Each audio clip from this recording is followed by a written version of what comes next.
Basi Bwana Yesu asifiwe. Amen. Tumeambiwa kuna wenzetu ambao hawako pia. Dada Richo yuko na kijana kule hospitalini. Kwa hiyo ni muhimu kuwaombea na pia kuwatembelea. Mtu aseme amen.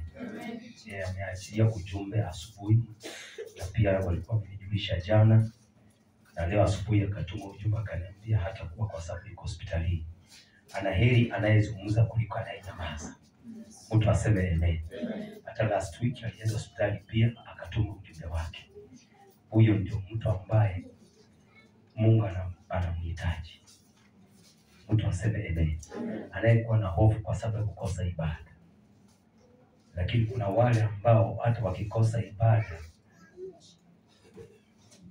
Halo? Kwa hiyo Mungu amtende neema na Bwana atie uponyaji kwa mtoto ili ya kwamba wapokee uzima. Bwana Yesu asifiwe. Leo nataka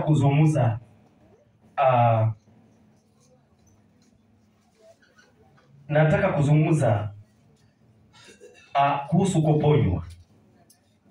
Ambaye mnaweza kuponywa. Mwambie tena kuponywa. Nataka kusema na wewe kuhusu kuponywa. Na mtu anayeponywa ambaye anahitaji kuponywa ni mtu ambaye ni mgonjwa. Mtu aseme amen.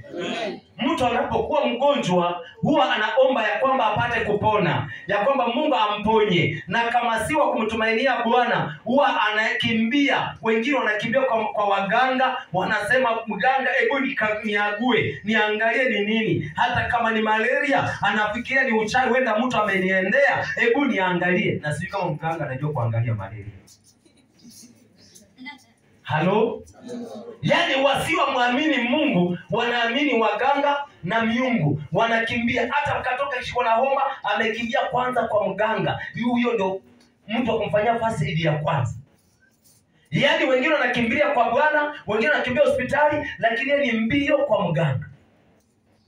Halo? Maana anatafuta uponyaji. Kwa hiyo mtu anapokuwa mgonjwa hutafuta kupona.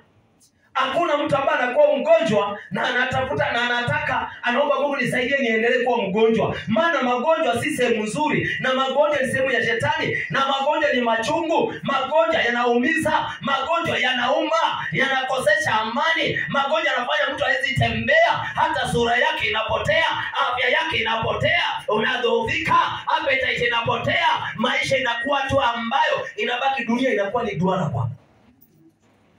Hali inakuwa si hali. Bwana Yesu asifiwe.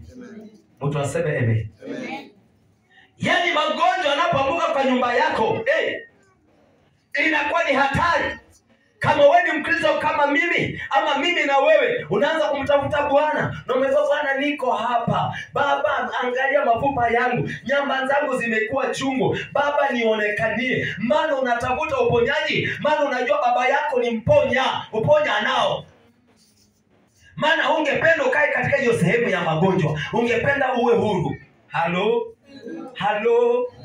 Maana ukiwa mzima unasikia kumshukuru Bwana. Wakati unapotembea unamwambia Bwana ni asante, maana uzima. Nimesikia wengi wakitoa ushuhuda, wanasema unamwambia Bwana asante, maana amenilinda, sijaona madhaifu, sijaona magonjwa. Bwana hata licha mateso, lakini mwili wangu ni mzima, ninayo sababu ya kusema Yesu ni Bwana.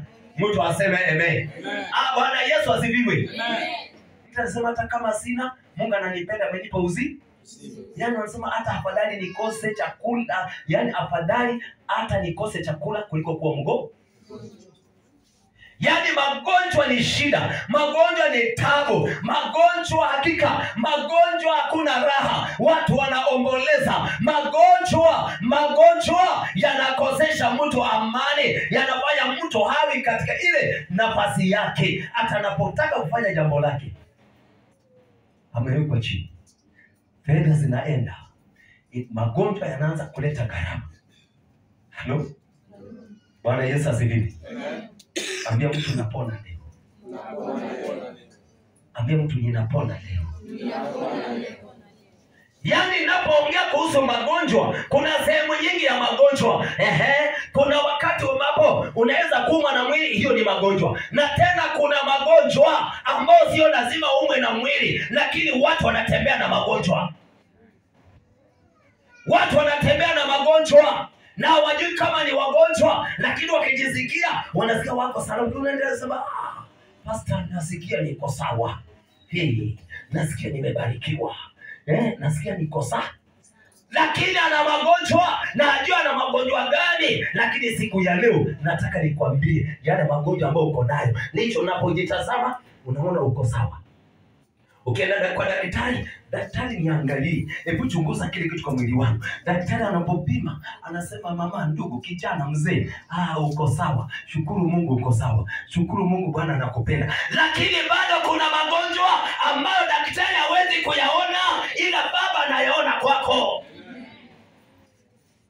Halo. Yaani magonjwa si ya kuumwa tu peke yake. Kuna magonjwa aina nyingi.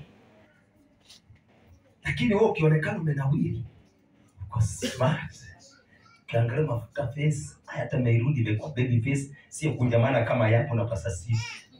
Yaani imerudi baby face. Mpaka yes. Yaani unapendeza. Lakini ndani yako kuna magonjwa, na haya magonjwa ni yanastahili kuondolewa, sio kwa shindano ambao ni ya daktari, lakini kwa shindano ya Yesu. Mtu aseme amen. Aseme amen. Ambia kuuliza mwenzako wewe mgonjwa. Sasa kujibu. Mwambie nipe jibu.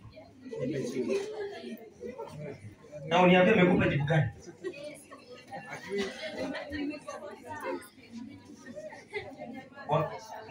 Wangapi wamejibiwa kwamba wako sawa?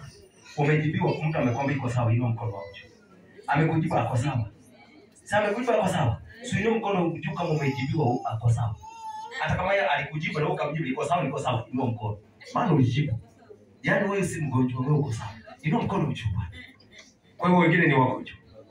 Niite daktari. Niite Yesu. Halo? Yaani angalia, tazama, kuna wale wamejua kwamba ni wagonjwa, hawajainua mikono, licha ndani ya viungo vyao wanajisikia wana afya. Hata leo wamekunywa chai bombi ya maziwa na mkate wa Blue Band na jamu juu yake, hata wanasikia tu sawa, lakini ndani yao ni wagonjwa. Tukianza mambo ya njaa, nakwambia miaka gani hiyo? Njaa ni nini? Kwa kuna watu umwa na njaa, lakini ndani yao watu hawa ni wagonjwa, wamebeba magonjwa pasipo kujielewa. Lakini leo Yesu anataka kuelezea makosa, ama anataka kuambie magonjwa yako ili upate dawa, upone kwa Yesu. Mtu aseme amen. Ambie mwenzako Yesu ana dawa. Halo.